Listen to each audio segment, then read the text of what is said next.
Don't ask him to come. If he's coming, we'll start it. He will come. Maybe because we both were the batchmates. So this one, I can share this. I forgot that I might want to sketch on this. And if I'm able to, it's only thanks to Ashish. Okay, so this part of the is sponsored by Ashish. Okay. Once upon a time in Mumbai, there were two friends. One was called Mohan, and the other was called Manoj. Manoj and Mohan were very, very good friends. And Manoj was a tallish, slim guy. And what did I call him? Manoj? Manoj is the tall guy. And Mohan is a shortish, slightly more fattish guy. Okay, so we call him Manoj. Right? This is Manoj, right? Okay, and this is Mohan. And they're very good friends. They joined for bachelor's in architecture at the same time in 2002 at JJ College of Architecture, Mumbai. And they finished their architecture and they did lots of things together. And then they did lots of travel. And then in 2020, COVID happened. And when COVID happened, they said, well, we can't work, so let's do something that we've always wanted to do, and we'll do it together. We'll sail around the world in a sailboat. So they had saved up some money from their 18 years of architectural experience. No, 18 minus 5, 13 years of architectural experience. They had saved up some money, and they bought a sailboat. And they said, we'll go around the world. Okay, because it's COVID, right? So everything is shut down, so they said we'll go around the world. And it'll also be safer. There's no exposure to COVID virus. They'll just take some supplies and go in a sailboat. So sailboat is by the power of the wind, right? It's not mechanized. So they have their GPS tracker and all that, and they start sailing. So they get into this boat.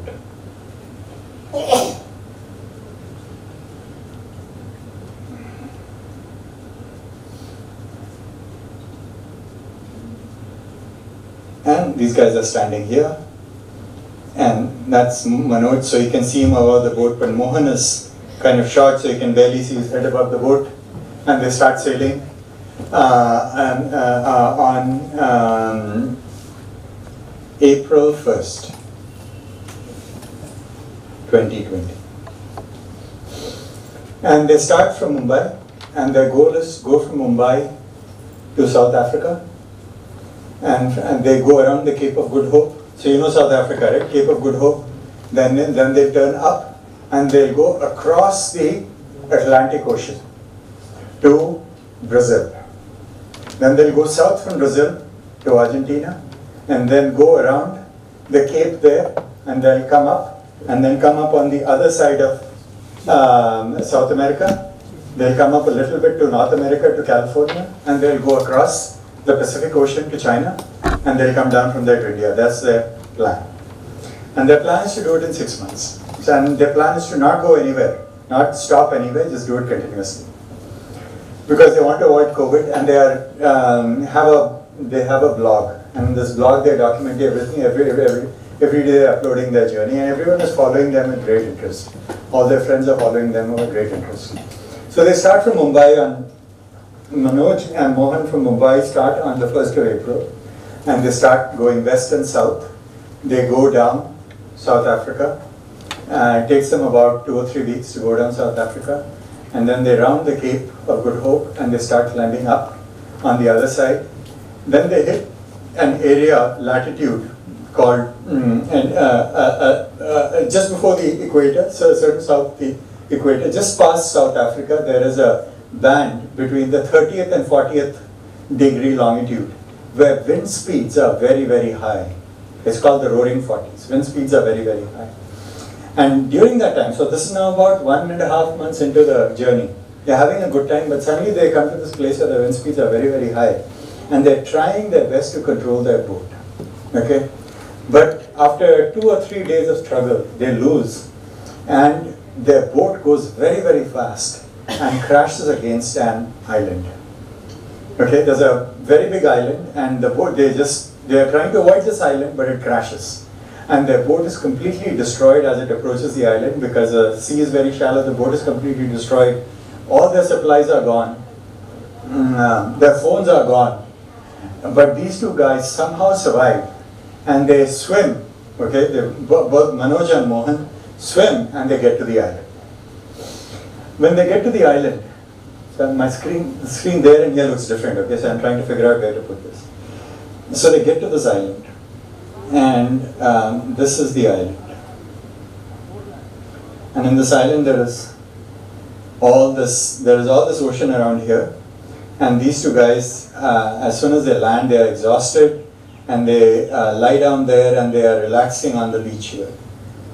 And they see this, and they sit down and relax for 2 or 3 hours. Then after they rest for a while, they say, okay, we survived. But we don't have anything. We don't have anything to eat. We don't have anything to drink. We don't have any phones. But our friends are tracking us. They have the GPS tracker. They know that you have gone missing here. So if we last about 2 or 3 weeks, rescue will come. So we'll be rescued. But we have to last for 2 or 3 weeks. What do we do? So they look around and say, can we get some water? Because it's all seawater, they can't drink it, right? And where do we get some food?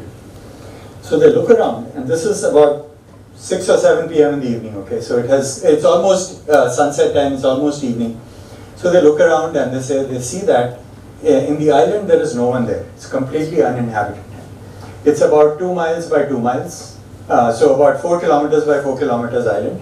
And they look around, there's no one there. Absolutely uninhabited island in the middle of the Atlantic Ocean, South Atlantic Ocean, south of the equator. No one is there. So they can't get any food from anywhere. They have to somehow survive for 2 weeks. So they look around and they find that in this island there is this trees.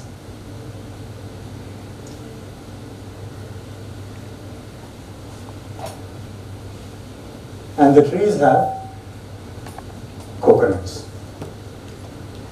Okay? So they say, and there are lots of such trees, okay? I don't have space on my iPad here, but they have lots of trees here. And these trees have coconuts. And they know that this coconut has got coconut water. And so although there are no other sources of water on the island and it's surrounded by seawater, they can pluck these coconuts and have coconut water. And that they can survive. Coconut water is very good. pH is very similar to,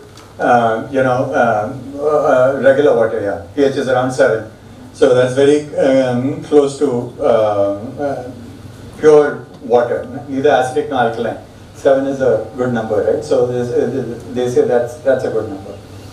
And then they look around in the water, and these guys are not vegetarians, okay? So they look around in the water and they find that this water has got lots of fishes. Can you see the fishes? Yes, sir. Okay. So they find these fishes and they see that these fishes are not afraid of human beings. So they can just go into the water and just pluck them out of the water without any ropes or anything like that. There are lots of fishes. The water is very shallow and they can easily pluck them. They are fairly big fishes, like 1 foot long, they can fish them. So these guys decide, look, we can eat fishes and we can drink coconut water and we can survive somehow for 2 weeks. So they decide. So now that they are secure, this is around 7 p.m. on that first day, they said, okay, we have a plan of action.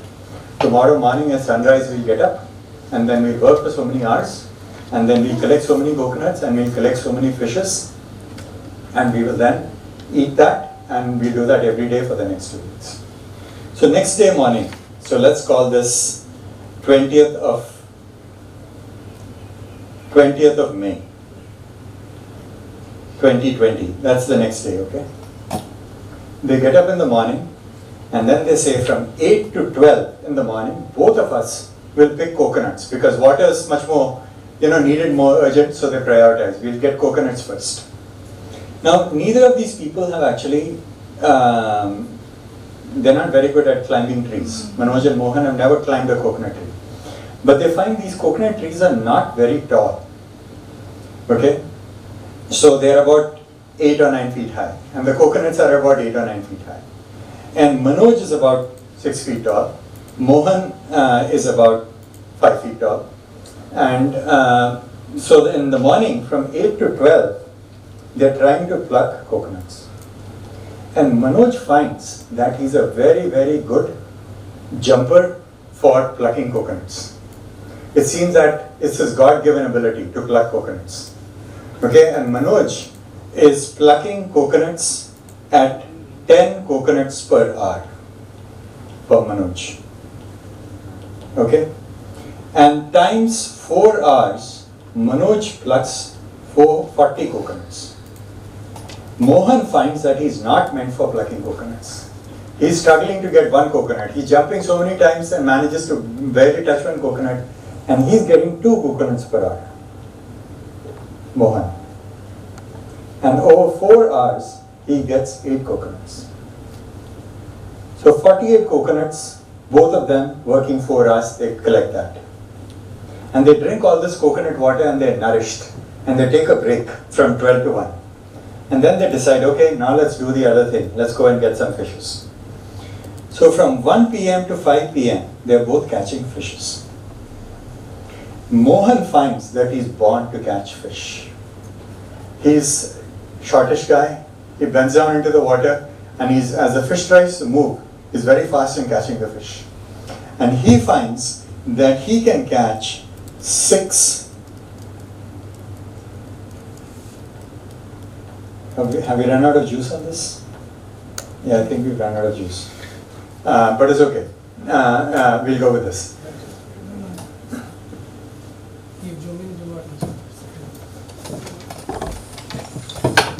I mean, it's not writing. So,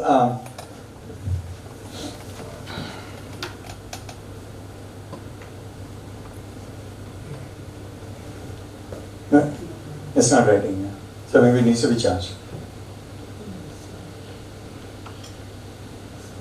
No, but it's okay. Now you know where they are, okay? They are on this island. But someone has to remember the numbers, okay? So someone write down the numbers because I'm making it up. So someone write down the numbers. This is not a formula. I'm just making up these random numbers I'm making up. So someone keep track of the math. So Mohan finds that he's actually expert at plucking fishes out of the water. And he can do 6 fishes per hour. So working for 4 hours, Mohan can get 24 fishes.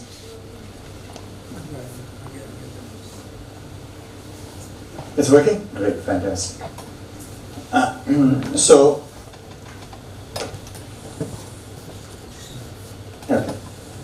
So 1 to 5 p.m.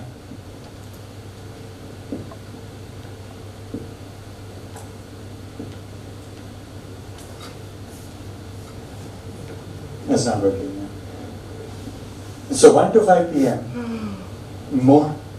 Mohan gets 6 fishes per hour.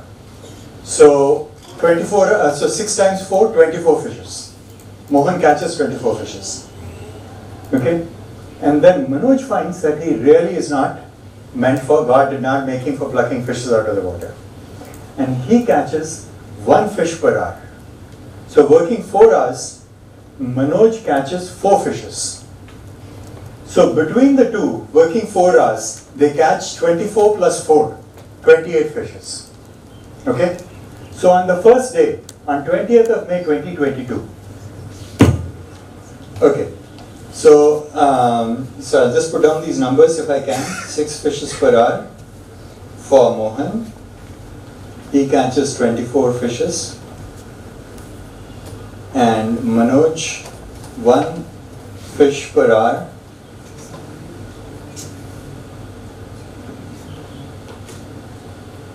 Anyway, 1 fish per hour and gets 4 fishes. So between the two, they've caught 28 fishes. Okay? So day 1, how many coconuts do they have? 48 coconuts. How many fishes do they have? 28 fishes. And this amount is just enough for them to eat and drink per day. Okay? So that evening, from 5 to 6, they somehow light a fire and they roast all the fishes and they have the fish. And they are, they're sleeping on the beach. Okay, and they're looking at the stars and they're dreaming. This is a very good life. Have these coconuts and fish and nothing to do and sleep on the beach. And then one of them has a brainwave. And one of them says, you know what? So let's say it's Manoj. Manoj says, you know, Mohan, today we both worked 8 hours. I really liked plucking coconuts. And I really hated trying to get the fish. So tomorrow, what if I, Manoj, pluck coconuts for 8 hours, okay, and you, Mohan, and Mohan says, you know what, that's a good idea. I didn't like plucking coconuts, but I liked catching fish. So tomorrow, I, Mohan, will catch only fishes for 8 hours. So next day, they work from 8 to 12 and 1 to 4, 1 to 5, 8 hours. Each of them works 8 hours. But Manoj only plucks coconuts. And Mohan only catches fish. Okay? And how many coconuts was Manoj plucking per hour? 10? 10 per hour, okay. So that's the number, right? I don't remember the number. So 10 per hour in the first day. So in the second day, he's working for 8 hours. He plucks 10 coconuts per hour. 80 coconuts. Mohan is only fishing. And Mohan is getting how many fishes per hour? 6. And he works for 8 hours. And he gets 48 fishes. At the end of day 2, they have 80 coconuts and 48 fishes. 128. First day they had 48 plus 28, 72 units. Right? Day 1 they had 72 units. Right? 48 coconuts and 28 fishes. Day 2 they have 80 coconuts and 48 fishes. They both worked exactly the same amount of time. And they both did, they both enjoyed doing what they did. What happened? They specialized in areas where they have a comparative advantage. Okay? So Manoj had a comparative advantage in plucking coconuts, and Mohan had a comparative advantage in plucking in fishes. And by working the same amount of time, they were much more productive. So now they only need 48 coconuts to survive, and they only need 28 fishes to survive. They only need 68 units, but they now have 128 units of food. If they could export this food to some other community, they can get some other thing in return for that. Okay? So what did these guys do? They specialized in which they have a comparative advantage. And when cities specialize in something that they have a comparative advantage, they can produce a good at much cheaper cost and produce a surplus that they can then trade to some other community, other city, other state, or other country to get a good or a service that can improve their quality of life. So cities and countries should specialize in what they have a comparative advantage in. I'll give you an example. Supposing a city is located by the sea. Okay? That city has a comparative advantage. It has access to water. That water provides very cheap transportation, but water provides lots of fishing opportunities. So they should be focusing on transporting, they should be focusing on fishing industry and transporting all the fish and all the products of the fishing industry by water, rather than by sending it by rail or road or something. Likewise, supposing there is a community on top of a mountain. So I'll take the name of a community that Professor Shailendra is very familiar with, a place called Flagstaff. Flagstaff is in Arizona. It's on top of a mountain. It's very cold, it's very nice. And a lot of the advantages of business of that community, because it's on a mountaintop, is based on tourism. Lots of tourists come there because it's nice and cold when the rest of the area is very hot, and there is different kind of vegetation in this place called Flagstaff, whereas the rest of the area below Flagstaff is desert vegetation. Okay, like cactus and all that, but on Flagstaff we have pine trees and different kind of vegetation, so lots of tourism. But for some reason Flagstaff says, we are now going to become a car manufacturing center. Okay? Well, you have to bring all the raw materials for making a car up onto the mountain in Flagstaff. You need to get new skilled labor that does not exist there up on top of the mountain. And once you bring, and because you have to do all those things, the cost of production of a car in Flagstaff is going to be very, very high. What should Flagstaff do? Concentrate on tourism industry. Expand the tourism industry because they have lots of amenities that other areas in the region do not have. Other areas in the region do not have a cool weather. Other areas in the region do not have good views that Flagstaff has.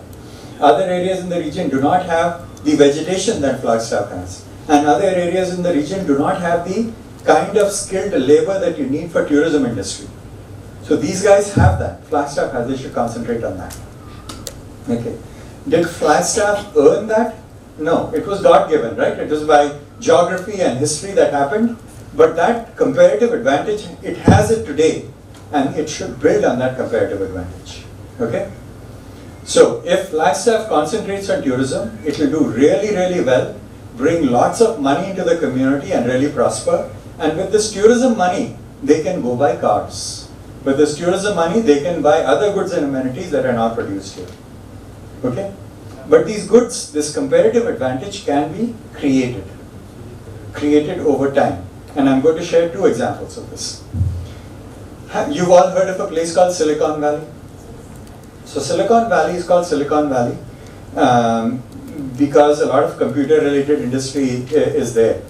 But there is no reason for this place. This is in California, near San Francisco.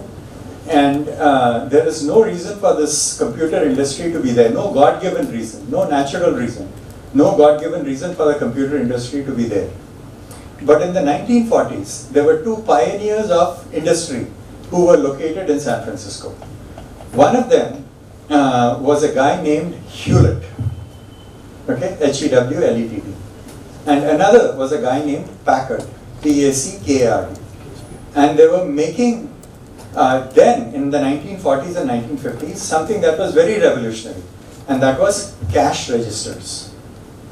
For grocery stores, you've seen the grocery stores, right? They have cash register. When you go to Reliance supermarket or something, they have a cash register. That was a big innovation in the 1940s and 1950s. We think it's just as a counting machine. No, it was a big innovation.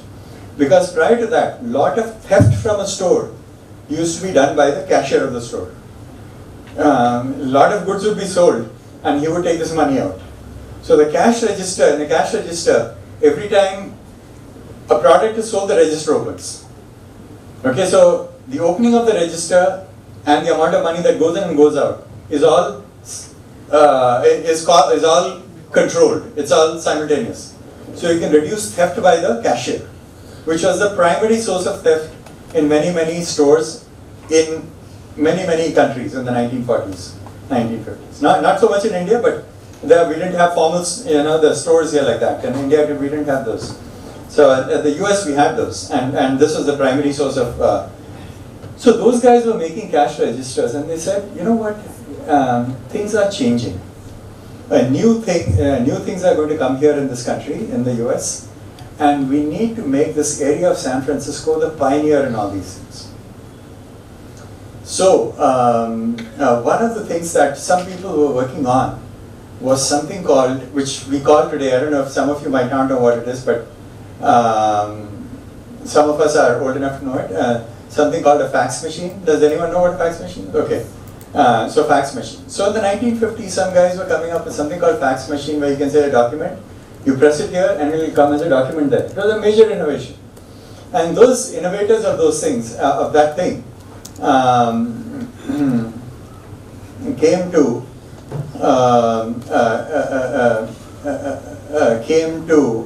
Hewlett and Packard and said, you know what, you guys are pioneers, why don't you give us some support and this new industry will take off. So Hewlett and Packard said, we are not in this industry, but I think we should encourage these guys. And we can create a system of innovation where this new technology is coming up.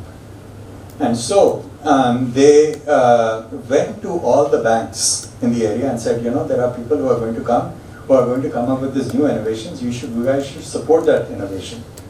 And don't worry about this technology. We will guarantee that this technology is a good technology. We Hewlett and Packard.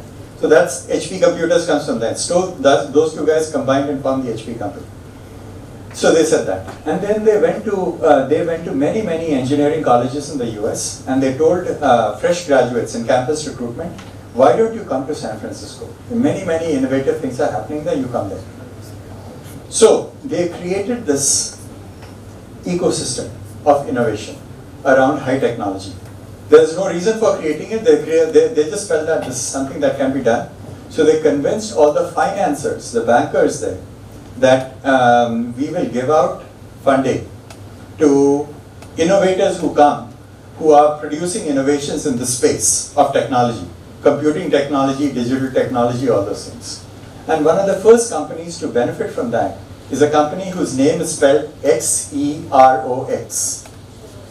Xerox. Okay? To make this different kinds of, you copy something in some Xerox machines. One of their major innovations, Xerox used to be a major innovative company. And one of their major innovations was a computer mouse. They invented the computer mouse. They had nothing to do with Xeroxing. But the system of innovation was created in San Francisco. They created this culture of innovation and they made the mouse. And who benefited from the mouse? Apple.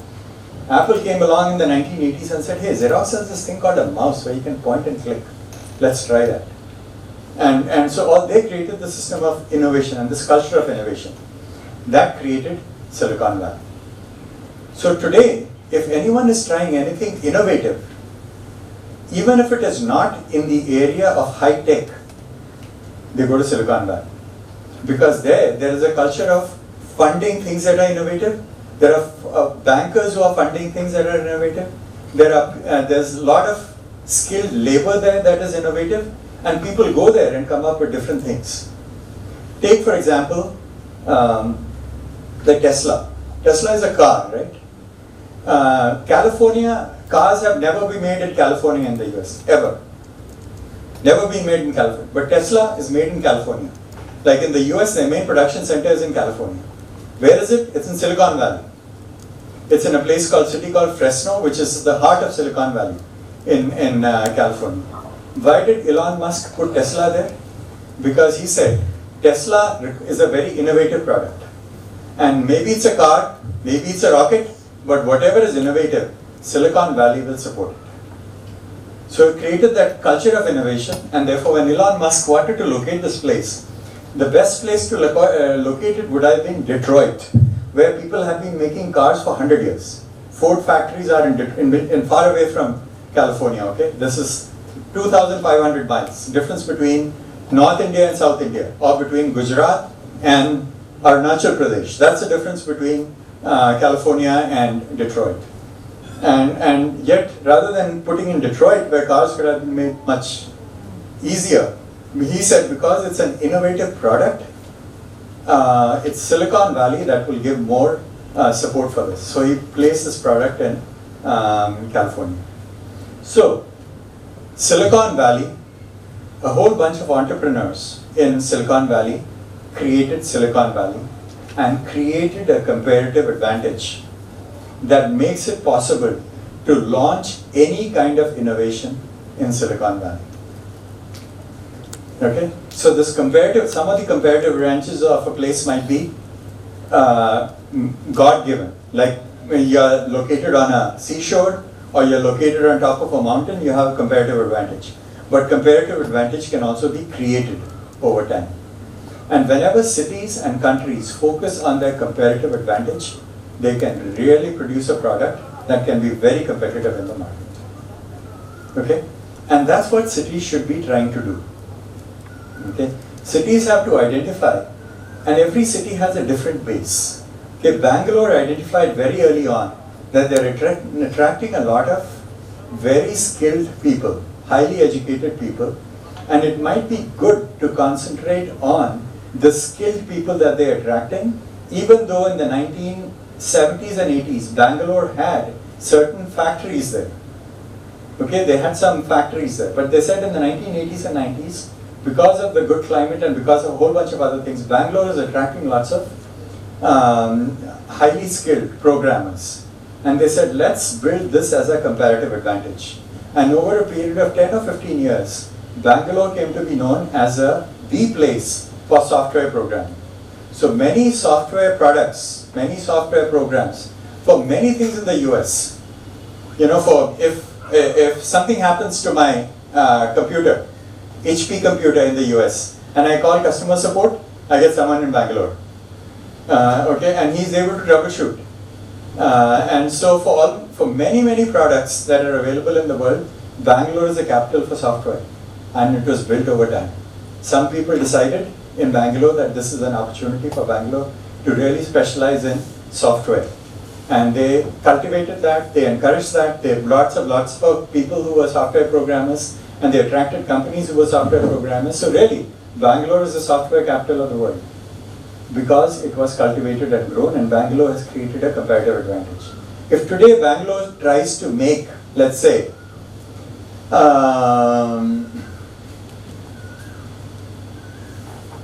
bullet trains, it does not have the comparative advantage in doing that. Okay? There might be some other city in India that is much better at making trains, and they should upskill their capacity, their manufacturing capacity, the labor capacity to make trains. Bangalore should concentrate on making software to send people to Mars. Okay, so they'll really do that very well. They'll write very good code, and they'll do that. But if they try to make these trains, they are like Mohan trying to get coconuts, or Manoj trying to get fishes. Okay? Cities have to recognize what their comparative advantage is and focus on those things. Okay, shall we stop there for today?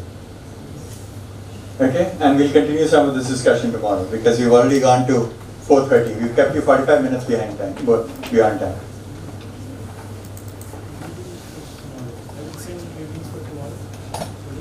Yeah. I don't know what the reading. You know the readings, right? Yeah. Okay, thank you very much, and thank you very much for sitting here till 4:30, even though we were supposed to end at 3:45. But we also started a bit late, right? And hopefully it was not boring.